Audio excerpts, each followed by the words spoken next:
Hey guys, I'm Chef T-Max. Welcome back to my kitchen. Today we're going to do a very simple ragu, almost like a bolognese, but with some tagliatelle pasta. And we're going to do it with Wagyu meat. That'll give it really richness. It's going to kick up your ragu a little bit, and maybe your family at home will be all excited about it. So click subscribe if you're not doing that already. Give me a thumbs up if you like this video, and ring that bell, and I'll send you new stuff I have coming up. See you back soon.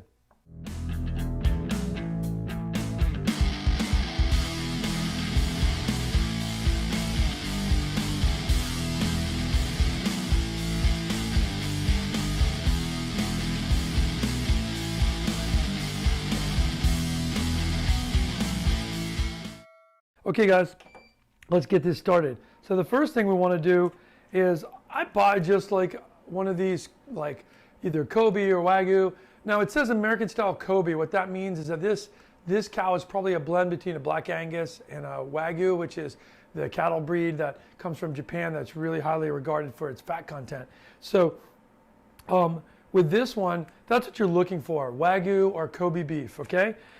If it says American, like I said, sometimes they've brought these cows there. They brought some of these Wagyu cows in the 80s, and they that were pure Wagyu, and they bred them here in America. So when it says American, it means just that they grew up in America, but they are still, their genetics are all from that Wagyu cattle. They're all Wagyu, so they're from that that actual cow from Japan. So what is that going to do? Why can't you use just regular meat? You can just use regular chopped, hamburger meat. That's fine. But this is going to give us a little bit more fat, right? And a little bit more of an interesting flavor that you get from a Wagyu beef. So with this, I'm just going to crumble this up in here, and we're going to sear this with a little bit of olive oil to start. Okay, that's our first process. Now, why am I not calling this a bolognese? Because bolognese is, it's a kind of a traditional Italian dish that usually has onions, carrots, celery in it, and red wine. So I'm not using those. So I'm not going to call it a bolognese because somebody's going to call me out and say, hey, I didn't see any carrots. Now, I've done lots of different things in my restaurants when it comes to bolognese. Sometimes I don't like to put carrot in, but I put carrot juice in because it gives like a nice sweetness. So it's really nice. So let me wash my hands and we'll be right back. Okay, you guys, you can see this is nicely searing. I haven't moved it yet because we do want to get like a little bit of a char on this meat. Okay, I'm going to add a little salt to it to start. I'm going to add a little bit of pepper.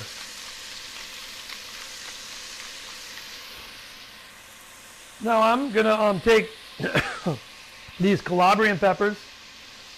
Ooh, I just tasted one. Ooh, excuse me. I gotta take a time out. Wow. I just tasted a little oil from that Calabrian chili, and man, it just lit me up. Okay, so with this, let's break this up in here.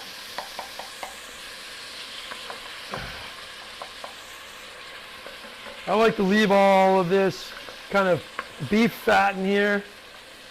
I mean, that's what we're paying for. You're paying extra, really. If you're cooking Wagyu meat, you're getting that fat out of it. If you just throw that away, then you just wasted it, right? We want to use that fat to make this ragu nice and creamy. Now, this ragu is going to have this Calabrian chili. Okay, you can buy these online, right in oil from Calabria. So I like to add this. Now, if you don't have this, just put in some red chili flakes. But you see, I put probably a teaspoon of that chili on there. Okay, I'm gonna lay that in there. Now, while this continues to cook down, I want that liquid in there, the liquid that's coming out of this meat. It does have juice in there. What you want that to do is you want that liquid to evaporate, which it's doing here. You can see it's giving me a meat spa, right? Which is beautiful. I highly recommend it. So you want to let that kind of cook down and cook out. And then when that's cooked out, it's going to crisp up a little bit. When it crisps up, that's when we're going to add in our vegetables. So I'm going to add in some onion that I have here. I've got 2 onions, so they're small onions. This is a half of one. I just wanted to show you how to cut a half of one, okay? So You just basically peel them, cut them in half, you lay it down, and then you cut straight down like this. And this is called a dice, or a small dice. It's not a fine dice, but it's more of like a small dice. Okay, and then the reason we want this kind of small, we don't want the onion to be huge in this. Now, what is the difference between this kind of and a bolognese? If you want to make a bolognese, then you're just going to add in the same amount of onions I have here. You're going to want to have an equal measurement of carrots and celery that equal the amount of onions. Am I confusing you? Confusing myself, but basically, let's say this is your amount of onions, right? This amount of onions, we want carrots and celery to equal that amount of onions, okay? So it's more onions than it is. It's like a quarter onions, a quarter celery, and a half, quarter celery, quarter carrots, and a half onion. So I don't want to add that in yet. Nope. See, it's starting, you hear it's starting to kind of make kind of a sauteing noise. That's because the water is kind of evaporating out, and what you're ending up with is the fat in here is going to start frying the meat and getting it crispy, okay? Which is what we want. Now here's garlic I have sliced. I've got 5 cloves sliced. I want to show you how to do that. Here's the root end. See this root right here? Turn that towards your fingers. Okay, lay it flat, and then you're just going to rock this back and forth till you get really thin slices of the garlic, okay? Now when you get to the end, you have that root end, you just discard that, okay? Now, I'm going to take the garlic and I'm going to start putting this into my frying oil here now. And that's going to give this beautiful garlic flavor. Okay, now, let's go back to our bolognese difference with this ragu. If you guys wanted to make a bolognese instead with this Wagyu bolognese, you could just, at this point, you have your garlic, you would have your onions, you would also have celery and carrots diced up the same way as your onions, okay? You're going to add that all in, like I'm going to add the onions in, and then you would deglaze with red wine. I've got some white wine here, so I'm going to use white wine in mine. And again, that's just because I have the white wine. I do like red wine in a meaty tomato sauce like this. It's fantastic. But if I don't have it, I'm going to use white wine. So that's what this is about. It's about kind of just adjusting. You know, I know a lot of you get at home, you read the recipe, you're like, oh my God, bolognese, it has red wine and carrots. I don't have carrots in my fridge right now. I can't make that dish. Of course you can make it. That's just a tradition that's in one way. And you can try that and see if that's your favorite way to have it. That's fine. And then be prepared next time to make a bolognese. But if you're making dinner for your family and you feel like having this kind of, you know, bolognese feel, just make it like this. Fine. So the meat's nicely cooking now. I want to break up any big chunks. Okay. It's really sauteed and rendered of all the juice. It's starting to crisp up a little bit, which is where I want it. Okay, and then when I get to that point, I'm going to add in my onion. Now, I don't add in my onion yet. Why? I want to wait for a second till this gets a little crisp on it, because the onion is going to cool the dish down, okay? It cools it down because all of when this hits a hot pan, the liquid that's in these onions is going to start to come out, and it'll start to steam again. And just like this was steaming when it had water in it, the meat was steaming, the onions will do the same thing. We'll make it steam again. So now they're starting to get kind of seared a little bit like that. That's when we're going to add our onions in. Okay? Like this. And we're going to cook these onions until they become a little bit translucent. Okay? Look how nice that looks, right? It's got the garlic flavor, the spice of that Calabrian chili, and it's got those onions. Beautiful aroma in there. Very simple. Now, the next thing we're going to add, next thing you would add is your tomato sauce. So with, you know, you have some really nice San Marzano here. I always buy San Marzano if I'm buying canned, and I've got a batch of canned tomatoes that I've just squeezed. I get the whole Romas in sauce. So there's the whole San Marzano Roma tomato in sauce like that. And I just squeeze them up. I don't have to make them really small. If you wanted to puree them, you could do that too. It's up to you. It's a textural thing for people. Some people just do not like the texture of tomato. They like tomato sauce that's pureed to make tomato juice or whatever, but they cannot eat the texture of the tomato. I find it really interesting. But, you know, it depends on you. So it's got to be the way you want it. Now, if, like I said, sometimes if I was making this, sometimes when I have carrot juice in my house a lot because I like to drink carrot juice with smoothies and things like that, so I have it in my house a lot. But if I had that today, I would take carrot juice and put like a half a cup of carrot juice in here because that's going to give you sweetness and all of that. So what I'll do instead is I took a couple tomatoes and just blending those up. So this is just 2 tomatoes, blended up, no water, nothing. Just chopped up in here, then blended to a smooth puree, and then here. So at this point, I'm going to add in my canned tomatoes, and I'm putting in these. I'm going to put in some wine. You could have deglazed with wine first, that's fine, right? And then I'm going to put in my pureed tomatoes, okay? And at this point, I'm going to stir this up. Okay? Now, we want to let this come to a boil, and we're going to let this simmer for about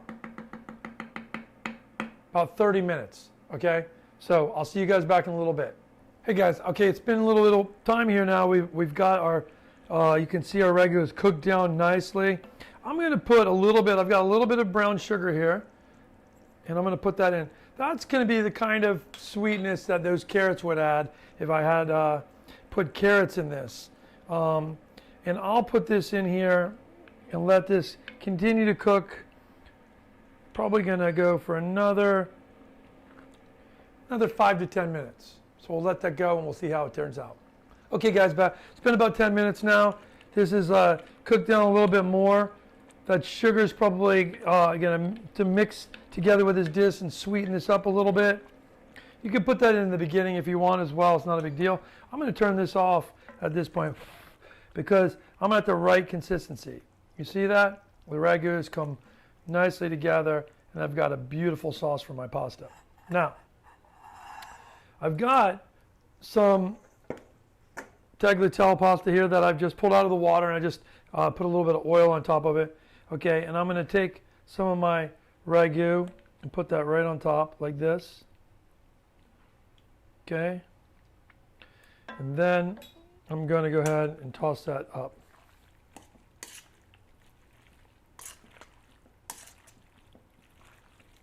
Okay, add a little cheese to it. Now cheese-wise, obviously Parmesan is the big call, but I actually had a little bit of extra pecorino in mine, which is basically a sheep's milk cheese made in kind of the same style. It's dried for a long time, but sheep's milk obviously has a lot less fat in it than cow's milk, so the actual flavor of it tends to be a little saltier and less creamy, which is fine because what happens with this Wagyu is you're going to taste it when you try this, is that Wagyu cattle has such a deep beef flavor and it's got so much fattiness that it adds to this. It's almost like you put butter into this ragu, right? So with that, I'm going to take it and I'm going to spin it up in here like this, create a little ball. Okay.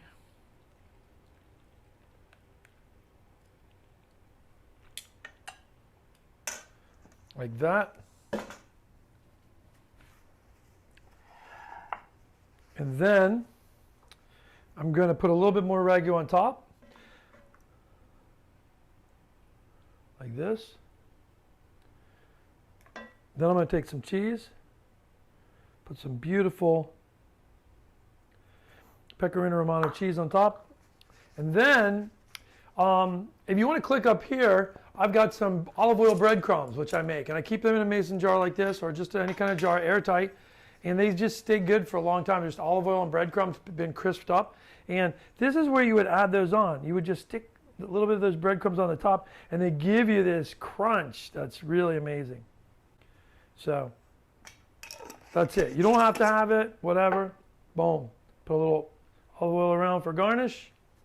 And man, we've got ourselves an amazing Bolognese here. You know what? I'm going to try it right out of the pot here. Mmm.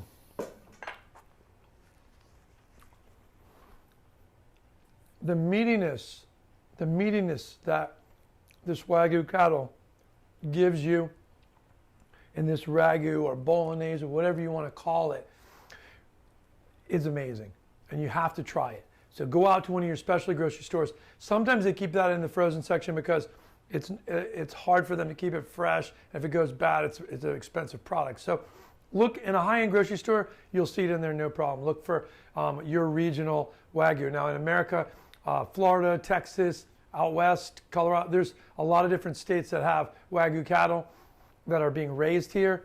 I mean, obviously you can get it from Japan too, but you know, it's going to be super expensive. But it's going to be, you know, the ground meat in the grocery store is going to be a couple dollars a pound more than your regular ground meat, but it's worth it to try it. I think it's fantastic. So I think you're going to like it. Give me a thumbs up if you do, and give me some comments, man. I want to hear what you guys want to see coming up, and anything I could do to make your cooking better. That's what this channel is about. It's really not about following a recipe. It's about teaching you how to cook. Like I did today, I made some improv things because I didn't have celery and carrot in there, and I didn't have red wine. So we made this with white wine and without that, and it's fantastic.